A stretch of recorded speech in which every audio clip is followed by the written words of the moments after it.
अस्सलामुअलैकुम। ये आपका चैनल AK केमिस्ट्री, वहाँ पे एक नया केमिस्ट्री फिजिकल केमिस्ट्री की एक नई वीडियो के साथ और एक नए मॉड्यूल के साथ। फिजिकल केमिस्ट्री का एक न्यू मॉड्यूल जिसको हम आज स्टार्ट करने जा रहे हैं वो बेसिकली है chemical equilibrium. Chemical equilibrium basically क्या है, हम इसकी डेफिनेशन पढ़ेंगे, इसके कुछ रिएक्शन लेआउट्स वगैरह पढ़ेंगे, बहुत सारी चीजें पढ़ेंगे इस वाले पूरे मॉड्यूल में। लेकिन कुछ कुछ वीडियो, बहुत छोटी छोटी सी वीडियो बनाई जाती हैं ताकि आप लोग क्या करें, बहुत ज्यादा बोर ना हो जाएं और थोड़ी थोड़ी चीजों को अडॉप्ट करना शुरू करें, समझना शुरू करें, अंडरस्टैंड करना शुरू करें। तो केमिकल इक्विलिब्रियम से पहले तो आपको पता होना चाहिए कि रिएक्शन क्या होता है। बेसिकली रिएक्शन होता है कि एक ऐसा चेंज, एक ऐसी चीज जिसमें आप लोग कहते हो कि दो चीजें, दो या दो से ज्यादा चीजें जिनको आप लोग रिएक्टेंट कहते हैं। रिएक्टेंट से मुराद वो चीजें जो आपस में रिएक्ट कर रही हैं, वो आपस में रिएक्ट करती हैं और वो रिएक्ट करने के बाद किसी चीज में, मतलब अपने से मुख्तलिफ चीज में कन्वर्ट हो जाती हैं। वो एक में भी कन्वर्ट हो सकती हैं, वो दो में भी कन्वर्ट हो सकती हैं, या उससे भी ज्यादा।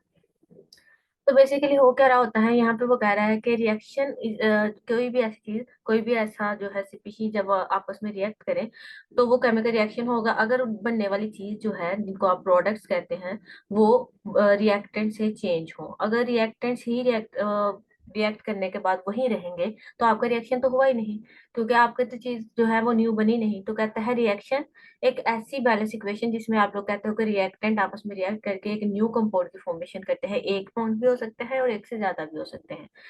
तो जो चीजें आपस में रिएक्ट करती हैं रिएक्शन के अंदर, वो रिएक्टेंट्स होती हैं, और जो रिएक्ट करके बना देती हैं कुछ, उसको प्रोडक्ट्स कहा जाता है। ठीक है। तो यहाँ पे आप लोग पढ़ोगे दो तरह के रिएक्शन होते हैं, एक होता है रिवर्सिबल रिएक्शन और एक होता है इरिवर्सिबल रिएक्शन। सबसे पहले बात कर लेते हैं रिवर्सिबल रिएक्शन की। पहले इरिवर्सिबल की बात कर लेते हैं, रिवर्सिबल में आपको बात की तरह लेके जाएंगे क्योंकि chemical equilibrium basically reversible reaction पर ही डिपेंड करते हैं।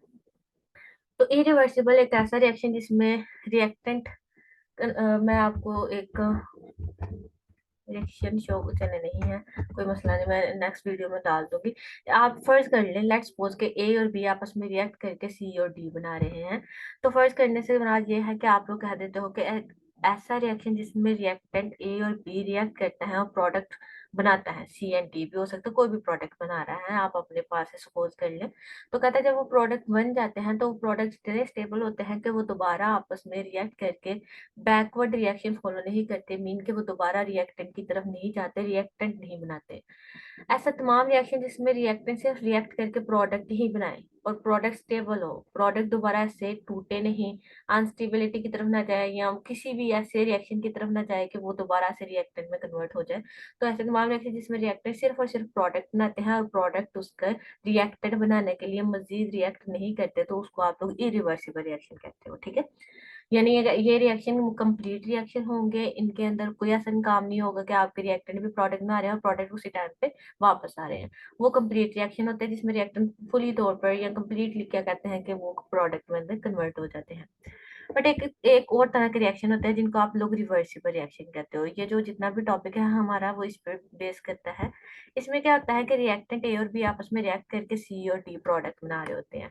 जब प्रोडक्ट बन रहा होता है, वो क्या करते हैं कि उसी दौरानिए के दौरान, मतलब उसी ड्यूरेशन में, वो क्या करते हैं, प्रोडक्ट अनस्टेबल होने की वजह से वो कहते हैं वो दोबारा रिएक्ट करता है या डिसोसिएट करता है। प्रोडक्ट स्टेबल नहीं होता या स्टेबल भी होता है तो वो क्या करता है कि वो उस वक्त तक क्या करता है, दोबारा रिएक्ट करता है या डिसोसिएट होता है, रिएक्टेंट में कन्वर्ट होना शुरू हो जाता है।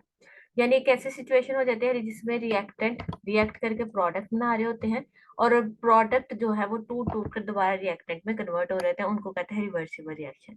यानी ऐसे तमाम रिएक्शन जो रिवर्स होते हों, जिनके रिएक्टेंट प्रोडक्ट बनाए और प्रोडक्ट जो है वो दोबारा रिएक्टेंट्स के अंदर कन्वर्ट हो, तो वो कहते हैं कि इसको रिवर्सिबल रिएक्शन कहा जाता है।